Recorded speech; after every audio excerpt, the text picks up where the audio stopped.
राधे राधे, जय श्री कृष्णा। आज हम आपके लिए लेकर आए हैं शनिदेव व्रत कथा। कथा सुनने से पहले प्लीज़ हमारे चैनल को लाइक शेयर सब्सक्राइब जरूर कर ले। तो चलिए जानते कथा के बारे में। शनिदेव को ग्रहों का राजा कहा जाता है। भगवान भोलेनाथ ने इन्हें न्याय के देवता की उपाधि दी है। शनिदेव को बहुत जल्दी क्रोध आता है। इसी क्रोध की वजह से पिता सूर्य से इनकी नाराजगी बनी रहती है। इनके क्रोध से सभी बचने की कोशिश करते हैं, वरना व्यक्ति पर मुसीबतों का पहाड़ टूट पड़ता है। इसलिए इन्हें प्रसन्न करने के लिए शनिवार व्रत रखा जाता है। व्यक्ति शनि दोष से बचने और उन्हें शांत रखने के लिए अनेक उपाय करता है। शनि कृपा से व्यक्ति को सुख और वैभव की प्राप्ति होती है। जो लोग शनिवार का व्रत करते हैं उनको पूजा के समय शनिवार व्रत कथा का श्रवण अवश्य करना चाहिए। तो चलिए जानते हैं कथा के बारे में।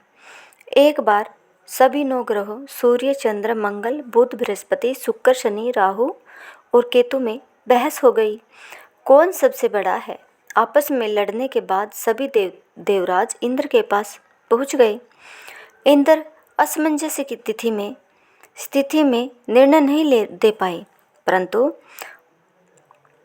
उन्होंने सभी ग्रहों को सुझाव दिया कि पृथ्वी पर राजा विक्रमादित्य ही उसका फैसला कर सकते हैं, क्योंकि वो बहुत ही न्यायप्रिय राजा है।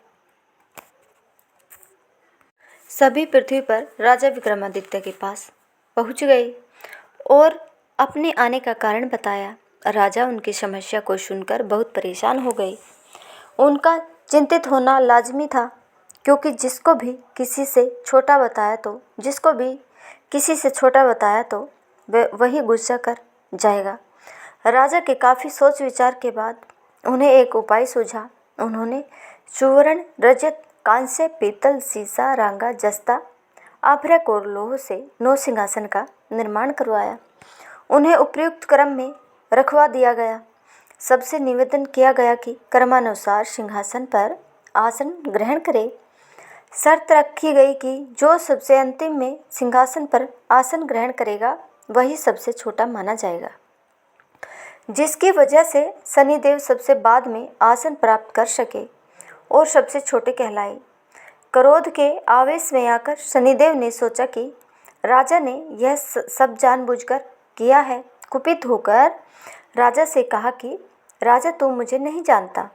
सूर्य एक राशि में 1 महीना, चंद्रमा 2.25 महीने 2 दिन, मंगल 1.5 महीना, बृहस्पति 13 महीने, बुध और शुक्र 1-1 महीने विचरण करते हैं, लेकिन मैं 2.5 से 7.5 साल तक रहता हूँ। मैंने बड़े बड़े का विनाश किया है। श्री राम की 7.5 आने पर उन्हें जंगल जंगल भटकना पड़ा और रावण की आने पर लंका को बंदरों की सेना से परास्त होना पड़ा। क्रोधित शनिदेव ने राजा से कहा कि अब आपको सावधान रहने की ज़रूरत है। इतना कहकर शनिदेव कुपित अवस्था में वहाँ से चले गए। समय गुजरता गया और काल चक्कर का पहिया घूमते हुए राजा की 7.5 आ ही गई। तब शनिदेव घोड़ों का सौदागर बनकर राजा के राज्य में गए। उनके साथ अच्छे नस्ल के बहुत सारे घोड़े थे। जब राजा को सौदागर के घोड़ों का पता चला तो अश्वपाल को अच्छे घोड़े खरीदने के लिए भेजा गया। अश्वपाल ने कई अच्छे घोड़े खरीदे। इसके अलावा सौदागर ने उपहार स्वरूप एक सर्वोत्तम नस्ल के घोड़े को राजा की सवारी हेतु दिया। राजा विक्रमादित्य जैसे ही उस घोड़े पर बैठे, वह सरपट वन की ओर भागने लगा। जंगल के अंदर पहुंचकर वह गायब हो गया। भूखा प्यास की स्थिति में राजा जंगल में भटकते रहे। अचानक उन्हें एक ग्वाला दिखाई दिया, जिसने राजा की प्यास बुझाई। राजा ने प्रसन्न होकर उसे अपनी अंगूठी देकर नगर की तरफ चले गए। वहाँ एक सेठ की दुकान पर पहुंचकर उन्होंने जल पिया और अपना नाम वीका बताया। भाग्यवश उस दिन सेठ की खूब आमदनी हुई। सेठ खुश होकर उन्हें अपने साथ घर ले गया। सेठ के घर में खूंटी पर एक हार टंगा था, जिसको खूंटी निगल रही थी। कुछ ही देर में हार पूरी तरह से गायब हो गया। सेठ वापस आया तो हार गायब था। उसे लगा कि वीका ने ही उसे चुराया है। सेठ ने वीका को कोतवाल से पकड़वा दिया और दंड स्वरूप राजा उसे चोर समझकर हाथ पैर कटवा दिए गए। अपंग अवस्था में उसे नगर के बाहर फिकवा दिया गया। तभी वहाँ से एक तेली निकल रहा था, जिसको वीका पर दया आ गई। उसने वीका को अपनी गाड़ी में बैठा लिया। वीका अपनी जीभ से बैलों को हाँकने लगा। कुछ समय पश्चात राजा की शनि दशा समाप्त हो गई। वर्षा काल आने पर वीका मल्हार गाने लगा। एक नगर की राजकुमारी मन भावनी ने मल्हार सुनकर मन ही मन प्रण कर लिया कि जो भी इस राग को गा रहा है वो उसी से विवाह करेगी। उन्होंने दासियों को खोजने के लिए भेजा, परंतु वापस आकर उन सभी ने बताया कि वह एक अपंग आदमी है। राजकुमारी यह जानकर भी नहीं मानी और अगले दिन ही वह अनशन पर बैठ गई। जब लाख समझाने पर राजकुमारी नहीं मानी, तब राजा ने उस तेली को बुलावा भेजा और वीका से विवाह की तैयारी करने के लिए कहा गया। वीका से राजकुमारी का विवाह हो गया। एक दिन वीका के स्वप्न में शनिदेव ने आकर कहा कि देखा राजन, तुमने मुझे छोटा बताकर कितना दुख झेला है। राजा ने क्षमा मांगते हुए हाथ जोड़कर कहा कि हे शनिदेव, जैसा दुख मुझे दिया है किसी और को ऐसा दुख मत देना। शनिदेव इस विनती को मान गए और कहा कि मेरे व्रत और कथा से तुम्हारे सारे कष्ट दूर हो जाएंगे। जो भी नित्य मेरा ध्यान करेगा और चींटियों को आटा डालेगा, उसकी सारी मनोकामना पूर्ण हो जाएगी।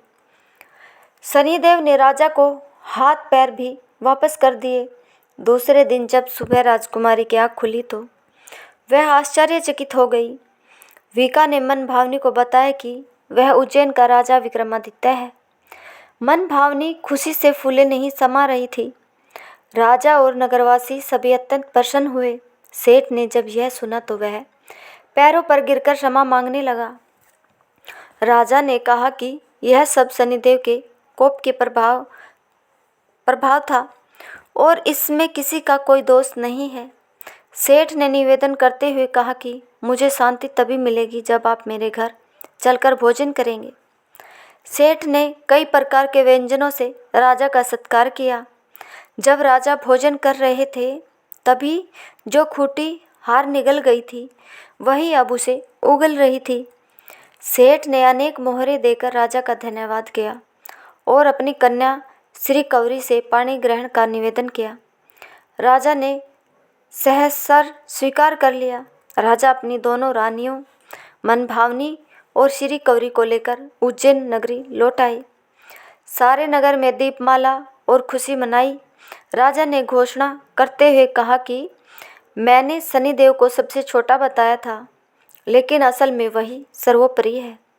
तब से सारे राज्य में शनिदेव की पूजा और कथा नियमित होने लगी। सारी प्रजा के बीच खुशी और आनंद का वातावरण बन गया।